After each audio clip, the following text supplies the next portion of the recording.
Assalamualaikum warahmatullahi wabarakatuh. Alhamdulillah, jumpa lagi sama saya Indra Agus di Indra Agus Channel. Semoga kita semua berada dalam keadaan sehat walafiat. Baik, pada kesempatan ini kita akan membahas tentang konsep penentuan posisi, yaitu dengan triangulasi. Triangulasi adalah posisi suatu titik dapat ditentukan dengan data-data sudut dan atau jarak dari dua buah titik yang membentuk sebuah segitiga. Jadi di sini adalah ada sudut dan ada jarak antara dua buah titik, dan kita akan mencari koordinat pada titik yang ketiganya. Jadi ada dua koordinat yang diketahui dan satu koordinat yang belum diketahui. Jadi kalau kita lihat di sini ada, misalkan ini ada segitiga ya, segitiga A, B dan C, itu diketahui koordinatnya di A adalah 100, di B adalah 106,102. Kemudian kita lihat lagi yang diketahui adalah beta A itu sebesar 65 derajat, beta B itu adalah 70 derajat. Oke, kemudian kita akan mencari berapa koordinat di titik C, dan kita bisa menentukan koordinat di titik C dari titik A, dan kita juga bisa menentukan koordinat titik C dari titik B. Jadi ini adalah yang ditanya adalah koordinat di titik C. Oke, selanjutnya adalah penentuan koordinat di titik C dari titik A. Jadi kita acuannya adalah di titik A. Jadi untuk menentukan koordinat titik C diperlukan data titik acuan. Dalam hal ini titik acuannya adalah titik A. Kemudian jarak, kita juga harus menentukan jarak dari A ke C berapa, dan juga harus menentukan azimut garis AC. Nah, ini adalah segitiga yang seperti soal tadi, titik A, titik B, dan titik C. Kemudian kalau kita mencari koordinat di titik C, itu adalah XA ditambah dengan DAC, yaitu jarak dari A ke C, sin AAC. Sin AC itu adalah azimut garis AC. Kemudian kalau YC adalah YA ditambah dengan jarak dikali dengan cos azimut AC. Nah, langkah pertama kita menghitung jarak AB. Jarak AB kita hitung, bisa kita menghitung ya. Karena di sini ada koordinat di titik A diketahui, kemudian koordinat di titik B juga diketahui. Nah, kita akan bisa menghitung berapa jarak dari A ke B, yaitu dengan mengkuadratkan sisi horizontal ditambah dengan dikuadratkan sisi vertikal, kemudian diakarkan atau pangkat setengah. Ini kalau kita lihat, ini 102 kurang 100 adalah sisi vertikal ya, kemudian ditambah 106 kurang 100 itu adalah sisi horizontal. Maka jarak AB itu adalah 6,325 meter. Kemudian langkah kedua kita menghitung sudut A. Ini ada sudut ya, terbentuk dari titik A ke titik B. Sebesar sudut A ini berapa sudutnya, itu kita bisa menghitungnya dengan tangen A sama dengan sisi di depan 106 dikurang dengan 100 dibagi dengan sumbu Y ya, sumbu Y-nya adalah 102 dikurang 100 dibagi dengan 106 dikurang dengan 100. Maka dapatlah sudut A itu adalah 18 derajat 26 menit 5,82 detik. Selanjutnya langkah ketiga adalah menghitung azimut AC. Azimut AC itu adalah ini. Jadi azimut itu adalah suatu sudut yang berpatokan dari utara. Ini ada utaranya, ini garis AC, azimutnya adalah sebesar ini. Jadi kalau kita lihat bagaimana cara kita menentukan azimutnya, yaitu kalau kita lihat di sini, ini garis yang warna merah itu sudutnya adalah 90 ya, 90 dikurang dengan yang ini 65 dikurang lagi dengan A, maka azimut AC adalah 6 derajat 33 menit 54,18 detik. Oke, kita sudah mendapatkan azimutnya. Selanjutnya adalah langkah keempat, yaitu menghitung beta C. Jadi kalau kita lihat segitiga ini tadi adalah 65 beta A, kemudian beta B 70, maka beta C itu adalah 180 dikurang beta A kurang dengan beta B. Maka dapatlah sudutnya 45 derajat. Kemudian langkah kelima menghitung jarak AC. Jadi kita harus menghitung jarak A ke titik C. Jadi untuk menentukan koordinat di titik C, kita butuh azimut dan butuh jarak A ke C. Nah, bagaimana kita menentukan jarak A ke C? Kita menggunakan kaidah sinus. Kaidah sinus DAC kemudian dibagi dengan sudut di depannya beta B sin ya, sama dengan DAB. Kenapa DAB? Karena DAB data diketahui tadi sudah dihitung, jaraknya tadi sudah dapat.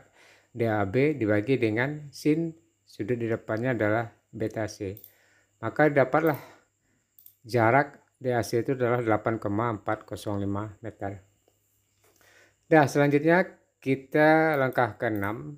Langkah ke-6 adalah menghitung koordinat di titik C dengan acuan titik A. Jadi kalau kita lihat di sini, titik C, titik acuan 100, kemudian tambah dengan jarak dikali dengan sin azimut AC, maka didapatlah koordinat di titik C itu adalah 100,961. Kemudian YC dengan cara yang sama, YA tambah dengan jarak DAC cos azimut AC, maka dapatlah 108,350. Maka kita bisa mendapatkan koordinat di titik C. Nah, ini kalau kita lihat dari titik A ke titik C, misalkan ya. Jadi di sini yang diketahui cuma jarak koordinat di titik A dan titik B, kemudian sudut beta A beta B. Nah, kita bisa menghitung jarak A ke titik C, kita bisa menghitung nanti jarak dari B ke C, dan kita bisa menentukan azimut AC, dan kita juga bisa menentukan azimut BC, dan kita bisa menentukan koordinat di titik C. Nah, ini sangat bermanfaat untuk untuk suatu titik yang tidak bisa kita pergi ke titik ini, tapi ada suatu titik yang bisa sebagai acuan yang kita jadikan target. Nah, itu kita akan bisa menghitung jarak, azimut, dan koordinat di titik C. Nah, ini adalah dihitung dari titik A. Bagaimana kalau kita menghitung dari titik B? Nah, ini kalau kita menghitung dari titik B. Jadi penentuan koordinat titik C dari titik B. Nah, ini gambarnya. Tadi kita dari titik A. Sekarang kita menghitung koordinat di C itu dari titik B. Ya, hasilnya harus sama. Kalau tidak sama berarti ada kekeliruan. Jadi untuk menentukan koordinat titik C diperlukan data titik acuan, jarak, serta azimut dari B ke C. Kita acuannya titik B lagi. Nah, ini kalau kita lihat XC itu sama dengan XB ditambah dengan DBC sin alfa BC. Ini adalah alfa BC adalah azimut BC. Kemudian YC adalah YB ditambah dengan DBC cos alfa BC adalah azimutnya. Nah, langkah pertama adalah menghitung jarak AB. Jarak AB tadi sudah dihitung ya. Dapat tadi adalah 6,25 meter. Kemudian langkah kedua, sekarang kita menghitung sudut A. Sekarang kita menghitung sudut B ini. Jadi B adalah sisi di depannya, berarti XB dikurang SA, 106 dikurang 100 dibagi dengan 102 dikurang 100. Dapatlah sudut B itu sebesar 71 derajat 33 menit 54,18 detik. Nah, kemudian langkah ketiga adalah menghitung azimut BC. Mana azimut BC? Ini kalau kita lihat titik B, ini adalah arah utaranya. Azimut BC itu adalah gambarnya ini, warna oranye ini. Ini adalah azimut BC. Nah, kalau kita lihat dari gambar, ini ada beta B, ini ada B, ini sudah diketahui 71, ini 70. Kalau ini adalah 180, jadi 180 ditambah B ditambah beta B, maka dapatlah 180 ditambah 70 ditambah 71, sekian, maka terdapatlah azimut BC atau alfa BC sebesar, ini besarnya adalah 321, 33 menit 54,18 detik. Nah, jarak sudah azimut sudah didapatkan. Sekarang kita menghitung jarak lagi, menghitung BC.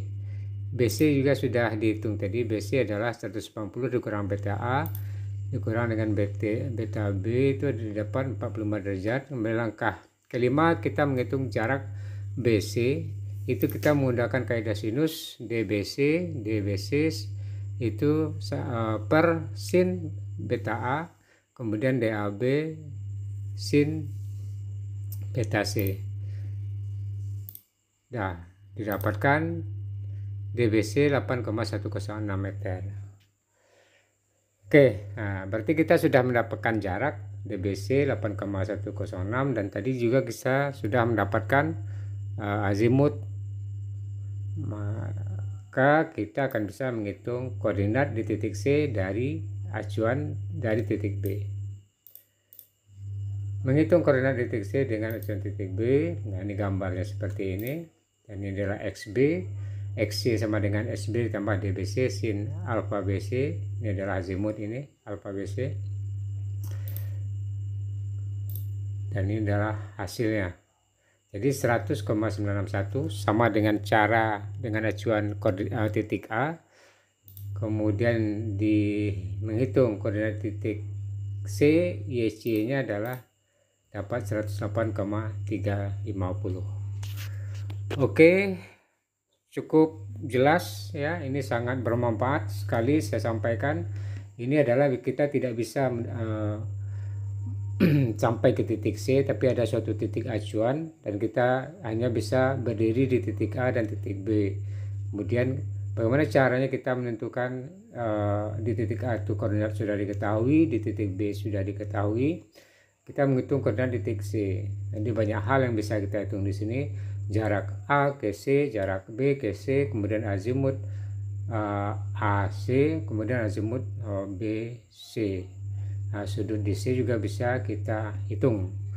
Nah, itulah manfaatnya kita menggunakan semacam kaidah sinus ya, dan juga fungsi trigonometri. Baik, saya cukupkan, semoga bermanfaat. Saya sudahi. Assalamualaikum warahmatullahi wabarakatuh.